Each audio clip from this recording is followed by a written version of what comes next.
Capítulo 1. O sonho de Ludwig II. Imagine-se no século XIX, em uma era de reis e impérios, mas também de mudanças e modernização.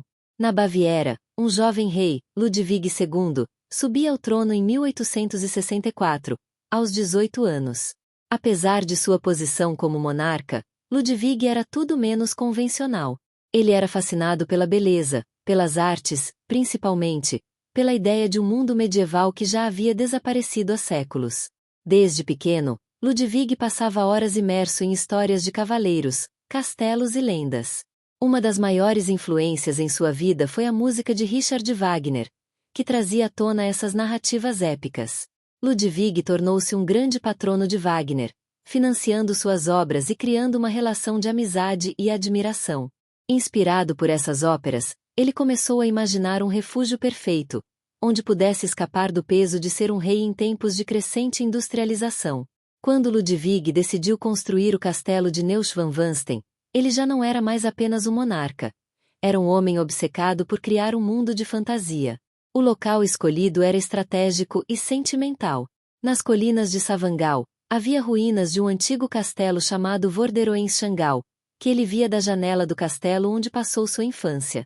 Para Ludwig, aquele cenário parecia saído diretamente de um sonho. As montanhas cobertas de neve, os vales verdejantes e o som distante de riachos criavam a moldura perfeita para o que ele imaginava ser um refúgio dos deuses.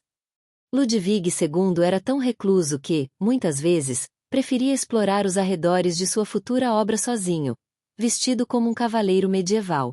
Ele chegava a se referir a si mesmo como o Cavaleiro do Cisne, em referência a Lohengrin, personagem da ópera de Wagner.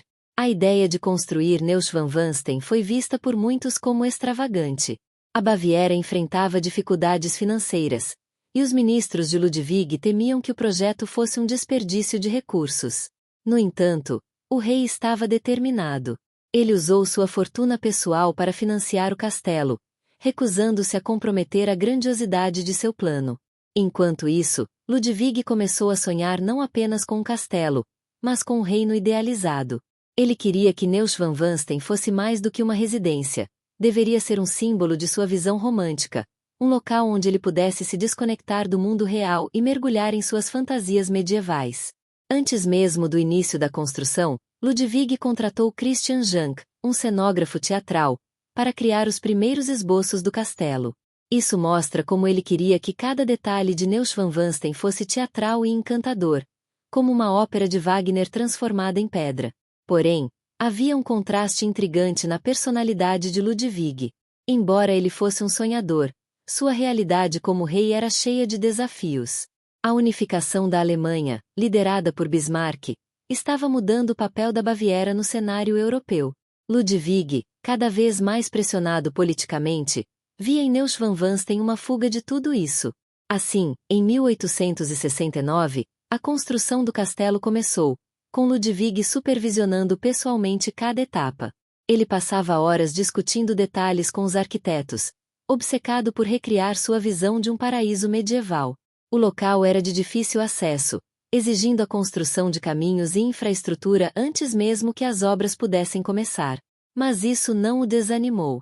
Para Ludwig, Neuschwanstein era mais do que um projeto. Era a materialização de seus sonhos, uma obra que ele acreditava ser eterna. Durante os primeiros anos da construção, Ludwig frequentemente enviava cartas a Wagner, descrevendo Neuschwanstein como o cenário perfeito para suas óperas. Ele sonhava em convidar o compositor para morar no castelo, transformando-o em um verdadeiro templo de arte. O capítulo termina com Ludwig, em 1870, subindo uma das colinas que cercavam o local da construção, observando o progresso das obras. Para ele, Neuschwanstein era mais do que um castelo. Era sua fuga, seu legado, e a prova de que os sonhos podem ser mais fortes do que a realidade. Capítulo 2. A arquitetura dos sonhos. Quando Ludwig II decidiu construir Neuschwanstein, ele sabia que não queria apenas um castelo funcional, mas uma obra de arte que contasse histórias e encantasse os sentidos. Para isso, ele escolheu um colaborador improvável, Christian Jank, um cenógrafo de teatro. Diferentemente de arquitetos tradicionais, Jank era especialista em criar mundos imaginários para óperas, E isso foi exatamente o que Ludwig queria. A visão de Jank, aliada ao desejo de Ludwig, resultou em uma combinação única de estilos arquitetônicos. O castelo misturaria elementos românicos, góticos e bizantinos, criando uma estética que evocava eras passadas, mas com um toque de fantasia. Cada torre, arco e janela foi projetado para parecer parte de um sonho medieval. Muitas pessoas acreditam que Neuschwanstein é um castelo medieval, mas na verdade ele foi construído séculos após o fim da Idade Média. Isso torna mais um castelo cenográfico, uma homenagem romântica ao passado. No entanto, transformar esses desenhos teatrais em uma construção real foi um desafio monumental. O local escolhido era remoto e cercado por montanhas, exigindo transporte de materiais por caminhos estreitos e perigosos. Trabalhadores e engenheiros tiveram que construir estradas antes mesmo de começar as fundações do castelo. Ludwig insistia em perfeição, o que frequentemente atrasava o progresso. Para alimentar sua visão, Ludwig encomendou interiores luxuosos e simbólicos. Ele queria que cada cômodo do castelo contasse uma história, com referências diretas às óperas de Richard Wagner. Por exemplo, uma das salas mais grandiosas, o Salão dos Cantores, foi inspirada na ópera Tannhäuser e no ideal romântico de cavaleiros e trovadores. A decoração do castelo incluía temas de lendas germânicas e mitos nórdicos, como a saga do Santo Graal e a história de Lohengrin, o Cavaleiro do Cisne. Ludwig até chegou a se identificar como Lohengrin, incorporando o cisne como um símbolo pessoal. Apesar dos atrasos, Ludwig estava profundamente envolvido em cada detalhe da construção. Ele fazia visitas frequentes ao local e escrevia longas instruções aos arquitetos. À medida que o castelo começava a ganhar forma, ele já sonhava com o dia em que poderia viver ali em completa reclusão, rodeado apenas pela beleza e pela música. Mas, por trás do glamour da construção, havia também críticas. Os ministros de Ludwig estavam cada vez mais preocupados com os custos crescentes. Embora o rei usasse sua fortuna pessoal, os gastos eram exorbitantes, e o projeto parecia interminável. Ludwig, porém, ignorava essas preocupações. Para ele, Neuschwanstein não era apenas um castelo, era uma obra de amor e um refúgio da realidade. A obsessão de Ludwig com a perfeição era tamanha que ele ordenou a instalação de um sistema inovador de aquecimento central e até mesmo encanamentos internos, algo incomum na época, especialmente em uma construção tão remota. Conforme a construção avançava, o castelo começava a se destacar na paisagem da Baviera. Os moradores locais o viam como algo mágico, quase sobrenatural. Alguns até diziam que Ludwig estava construindo um castelo nos céus. No entanto, havia um detalhe: mesmo com o progresso, o castelo nunca seria completamente finalizado. O capítulo termina com Ludwig subindo uma colina para contemplar o trabalho realizado até então. Sob o céu azul da Baviera, ele observava as torres do castelo surgirem entre as árvores, como se saídas de suas mais grandiosas fantasias. Enquanto isso, ele imaginava o dia em que finalmente poderia se refugiar em seu paraíso idealizado. Capítulo 3. Os mistérios dos salões internos. À medida que as torres e muralhas de Neuschwanstein subiam rumo ao céu da Baviera, o interior do castelo começava a ganhar forma, refletindo diretamente os sonhos e obsessões de Ludwig II. Cada salão, corredor e quarto foi projetado com um propósito específico: transportar quem estivesse ali para um mundo de lendas e mitologia. O Salão do Trono é, sem dúvida, um dos espaços mais impressionantes. Decorado com mosaicos brilhantes e detalhes dourados, ele evoca a grandiosidade das igrejas bizantinas. Curiosamente, o salão nunca teve um trono. Apesar de sua função ser clara, o móvel central nunca foi instalado, deixando um vazio simbólico. Alguns acreditam que isso representa o próprio desejo de Ludwig de transcender seu papel como rei terrenal, buscando algo mais divino e etéreo. O Salão do Trono é adornado com imagens de santos e reis medievais, mas também há uma clara referência ao Santo Graal, reforçando a obsessão de Ludwig com a busca pela pureza e pela iluminação espiritual. Outro cômodo fascinante é o quarto do rei, que reflete o estilo gótico em todos os detalhes.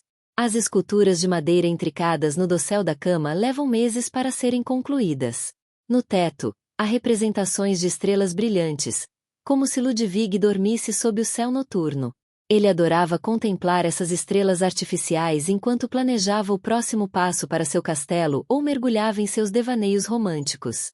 No entanto, é no Salão dos Cantores que a alma de Ludwig realmente se manifesta. Este amplo espaço foi inspirado na lenda de Tannhäuser e projetado para ser um local de performances musicais. É uma homenagem direta ao trabalho de Richard Wagner, com murais que retratam cenas das óperas do compositor. Paradoxalmente, Ludwig nunca permitiu que grandes eventos fossem realizados no salão. Ele preferia manter o castelo como um santuário privado. O Salão dos Cantores foi projetado para ecoar as salas de banquetes medievais, mas Ludwig incorporou inovações tecnológicas, como uma acústica avançada para música ao vivo, demonstrando seu fascínio pela união de tradição e modernidade. À medida que o interior do castelo tomava forma, surgiam pequenos luxos que destacavam o lado prático e visionário de Ludwig. Neuschwanstein contava com um sistema de campainhas elétricas, aquecimento central, água corrente quente e fria, e até mesmo um elevador para transportar refeições diretamente da cozinha para os andares superiores. Para a época, essas inovações eram extraordinárias, quase mágicas. As cozinhas de Neuschwanstein foram projetadas com tanta precisão que incluíam um sistema de ventilação avançado para evitar que o cheiro de comida subisse para os salões superiores. Porém, enquanto Ludwig focava nos detalhes mais refinados, sua reclusão aumentava. Ele evitava o contato com ministros e políticos, preferindo passar horas explorando as paisagens ao redor do castelo ou supervisionando a decoração. Sua obsessão em criar um refúgio perfeito também o afastava cada vez mais da realidade. O capítulo termina com Ludwig de pé no Salão dos Cantores, observando os murais brilhantes que capturavam suas lendas favoritas. No silêncio absoluto, ele imaginava o som de músicos tocando as obras de Wagner. Para ele, Neuschwanstein não era apenas um castelo, mas um portal para um mundo que ele acreditava ser mais verdadeiro e belo do que o cercava. Capítulo 4. O Rei Solitário e seu refúgio. À medida que Neuschwanstein crescia em esplendor, o próprio Ludwig II mergulhava cada vez mais em um isolamento profundo. Embora o castelo estivesse longe de ser concluído, ele já se tornava um refúgio para o rei, que ansiava por escapar das pressões do governo e da modernidade que avançava rapidamente na Europa do século XIX. Finalmente, em 1884, Ludwig se mudou para o castelo, mesmo que muitos cômodos ainda estivessem incompletos. Ao entrar oficialmente em sua nova residência, ele fez questão de evitar cerimônias públicas. Ele buscava não apenas uma casa, mas um mundo à parte, um lugar onde pudesse viver suas fantasias e evitar a realidade desconfortável de ser um rei cada vez mais criticado. Apesar de ter se mudado para Neuschwanstein, Ludwig raramente recebia visitas. Quando fazia, os poucos convidados eram obrigados a seguir um protocolo rigoroso, respeitando o silêncio e a privacidade do rei. As noites de Ludwig no castelo eram tão solitárias quanto extraordinárias. Ele passava horas caminhando pelos corredores iluminados por candelabros e luzes artificiais, uma novidade para a época. Ele se perdia nas pinturas que adornavam as paredes, cada uma contando histórias de heróis míticos e cavaleiros nobres. Uma de suas atividades favoritas era observar o luar refletido nas montanhas e lagos vizinhos, uma cena que ele considerava mágica e inspiradora. Ludwig tinha horários de vida bem peculiares. Ele costumava dormir durante o dia e viver intensamente à noite, aproveitando o silêncio absoluto do castelo e o ambiente quase onírico que ele criará para si. O isolamento de Ludwig também era alimentado por sua personalidade introspectiva. Ele se via como um rei fora de seu tempo, alguém mais adequado a uma era medieval de cavaleiros e ideais românticos. Sua correspondência revela um homem profundamente melancólico, que encontrava consolo nas lendas germânicas e na música de Wagner. Apesar de sua reclusão, Ludwig não era indiferente ao mundo exterior. Ele mantinha uma equipe que relatava notícias e lhe trazia informações. Porém, essas interações eram cuidadosamente controladas, e ele fazia questão de evitar assuntos políticos que o desagradassem. Ele dizia frequentemente que Neuschwanstein era seu retiro espiritual, e que a política não tinha lugar ali. Ludwig encomendou um telescópio que foi instalado em uma das torres do castelo, permitindo-lhe observar as estrelas e os vilarejos ao redor. Ele adorava explorar o céu noturno e contemplar a vastidão do universo. O rei também desenvolveu um apego especial ao cisne, símbolo presente em quase todas as partes do castelo. Para ele, o cisne representava pureza, graça e, acima de tudo, o mito de Lohengrin, que Ludwig tanto admirava. Enquanto Ludwig vivia seu sonho, a realidade política da Baviera se tornava cada vez mais complicada. Seus ministros começaram a ver o castelo como um desperdício monumental de recursos, e sua crescente excentricidade era motivo de preocupações.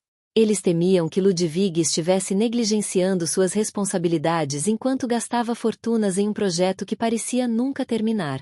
O capítulo termina com Ludwig em uma das varandas do castelo, olhando para o horizonte. Ele murmura uma frase que representa sua visão de vida: aqui, estou livre para sonhar. Aqui, o mundo real não pode me alcançar. Ele não sabia, no entanto, que sua busca pela perfeição e pelo escapismo estava prestes a colidir com as duras realidades de sua posição como rei. Capítulo 5. A queda de um sonhador. Enquanto Ludwig II se aprofundava em seu refúgio idealizado em Neuschwanstein, o mundo exterior conspirava para derrubar sua utopia.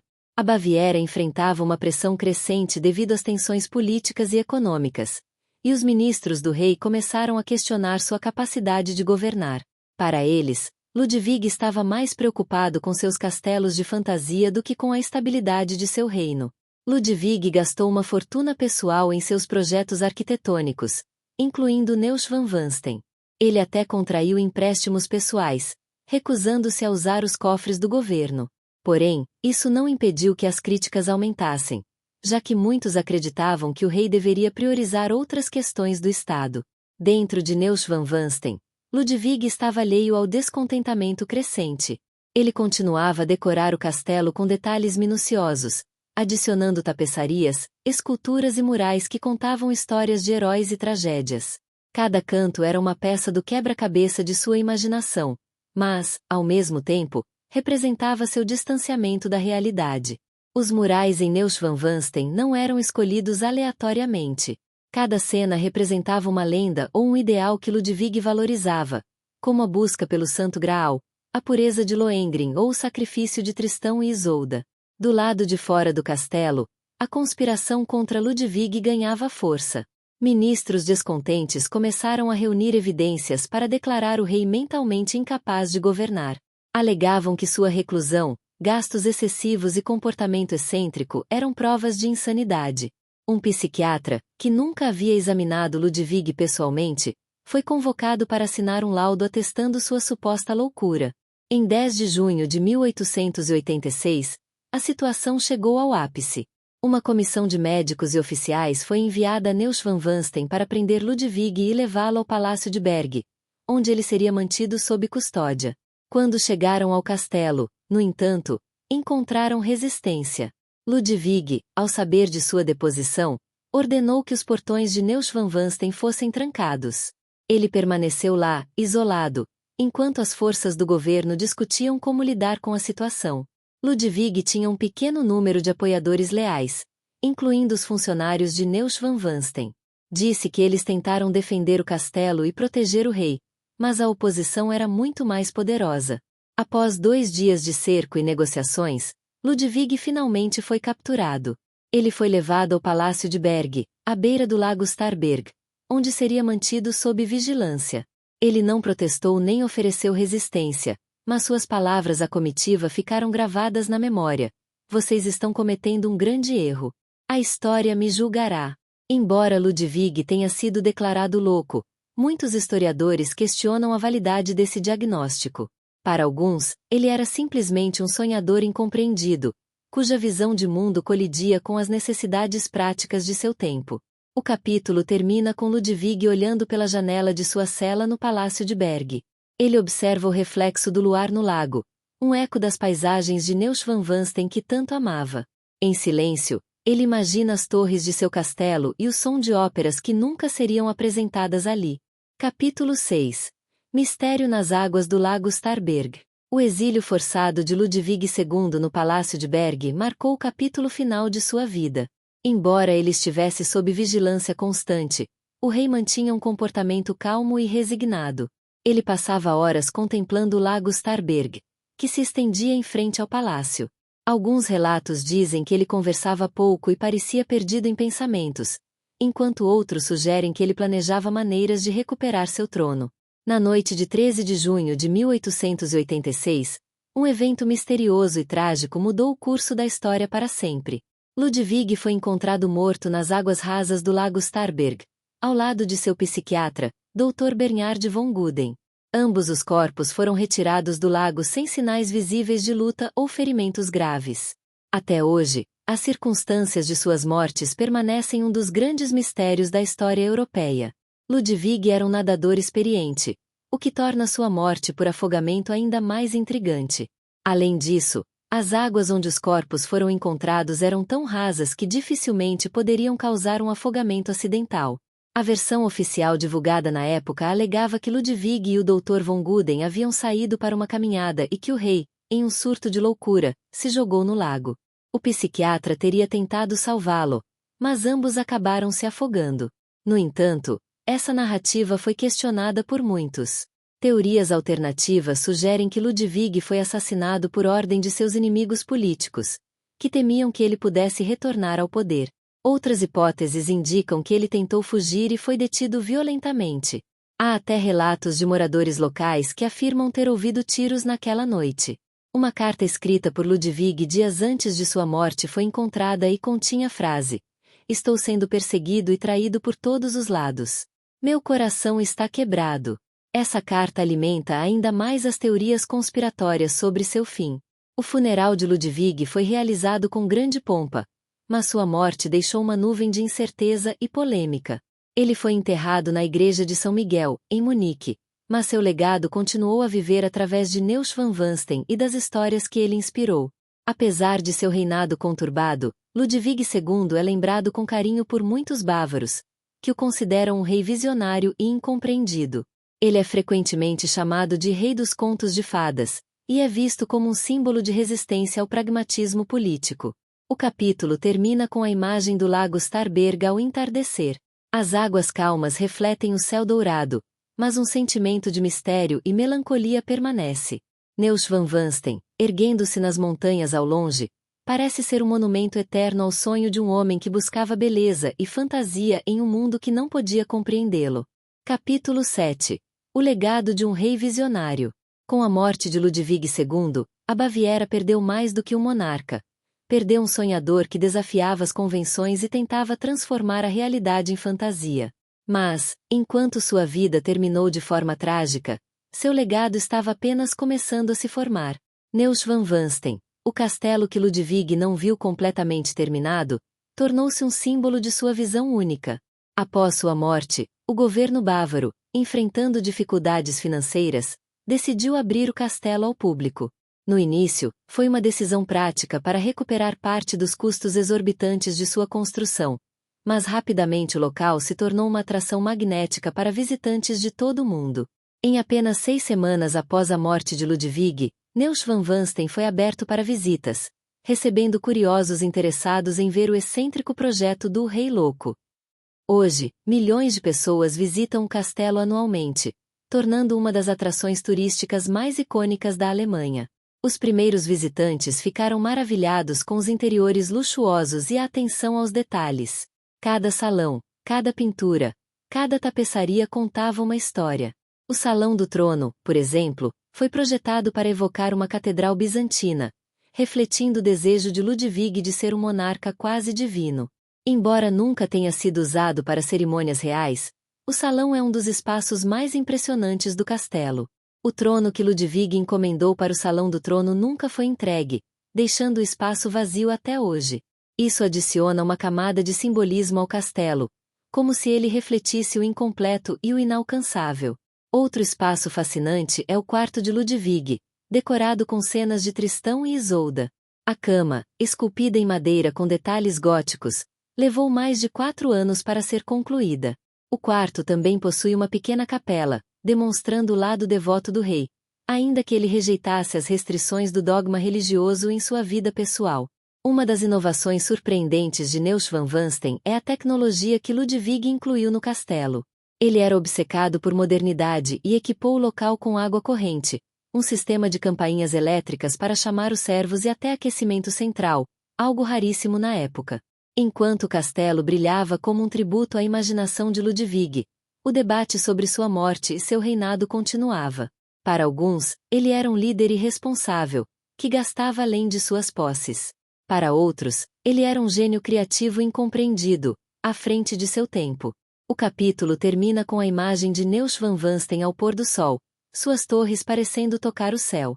Embora Ludwig tenha partido, sua visão encontrou imortalidade nas pedras do castelo. Ele não queria construir um simples palácio, queria criar um refúgio para a alma, um lugar onde os sonhos pudessem viver para sempre. E, de certa forma, ele conseguiu. Capítulo 8. Neuschwanstein e a inspiração para contos de fadas.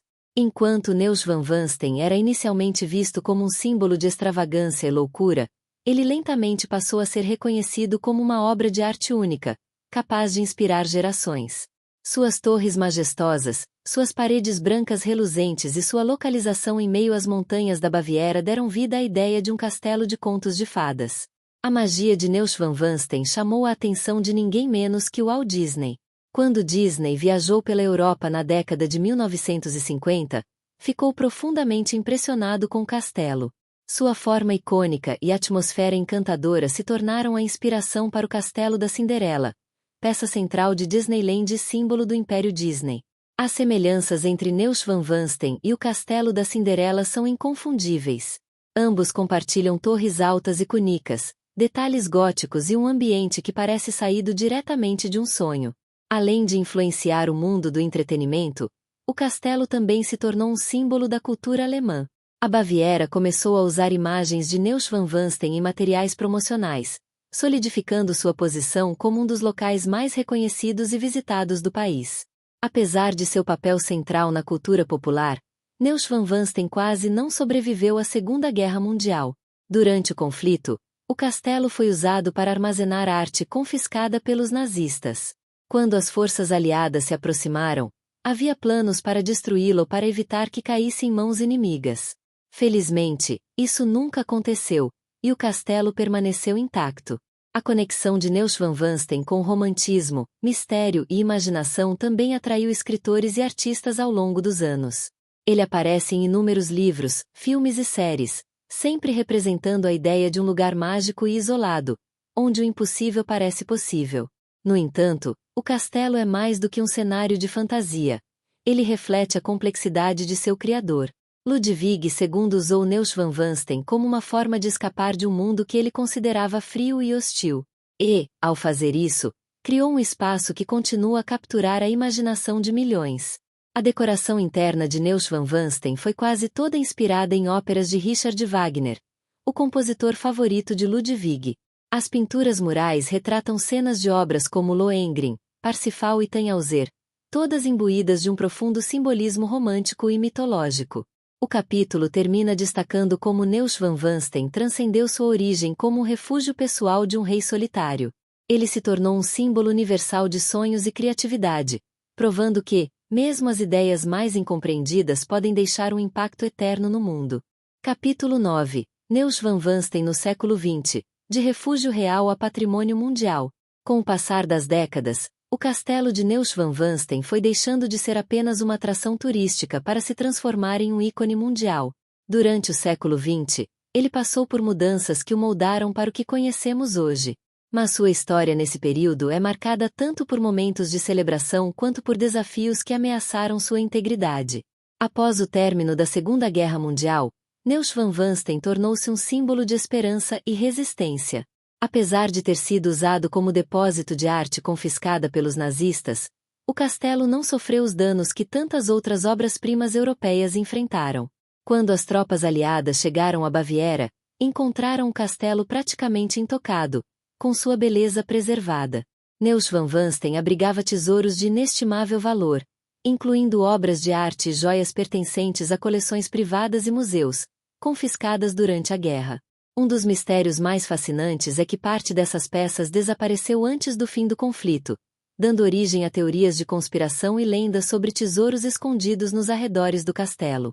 No pós-guerra, o castelo se firmou como um símbolo de renascimento. A Baviera passou a investir na infraestrutura ao redor de Neuschwanstein para receber turistas de todo o mundo.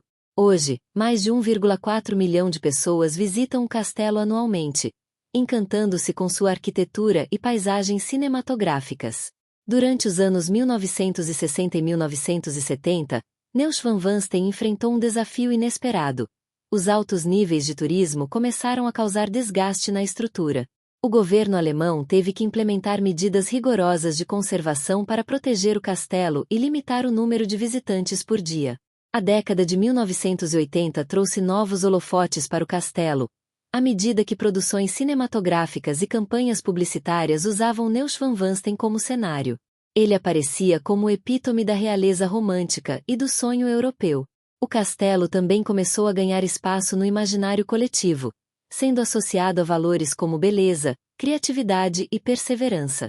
Em 2007, Neuschwanstein foi finalista na eleição das novas 7 maravilhas do mundo, embora não tenha sido selecionado para a lista final. No entanto, sua inclusão entre os concorrentes reforçou sua reputação como um dos monumentos mais extraordinários do planeta.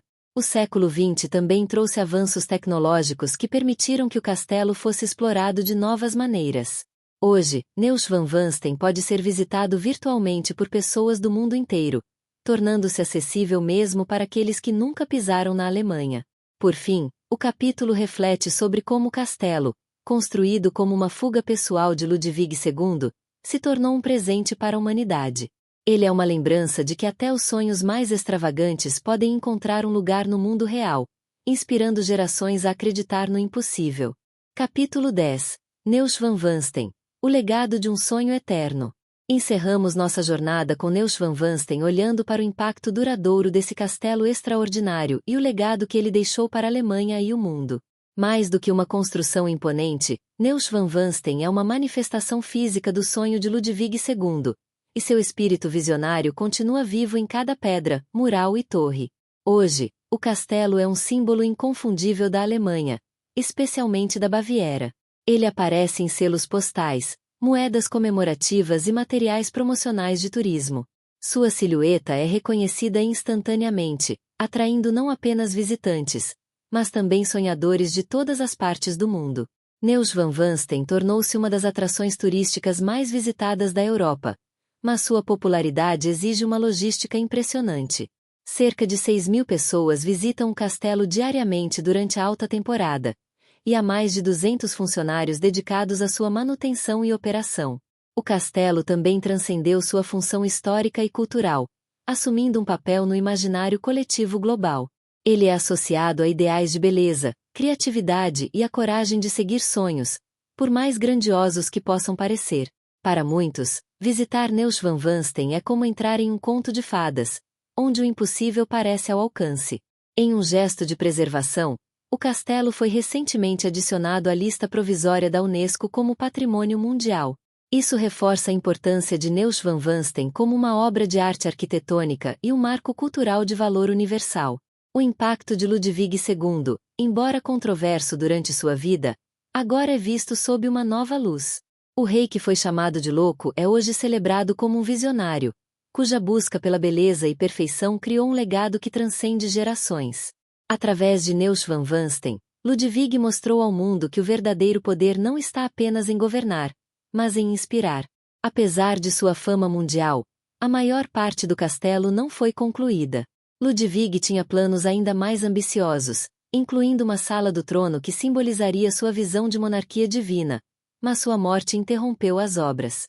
Hoje, visitantes podem ver o castelo como ele ficou no momento de sua partida, um lembrete do homem que sonhava além do possível. Terminamos com uma reflexão. Neuschwanstein não é apenas um castelo. É uma ponte entre o real e o imaginário, entre história e fantasia.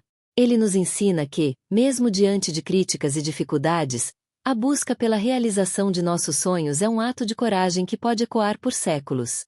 Assim, o castelo de Neuschwanstein permanece, não apenas como uma maravilha arquitetônica, mas como um tributo eterno ao poder dos sonhos e à capacidade humana de transformar ideias em obras-primas.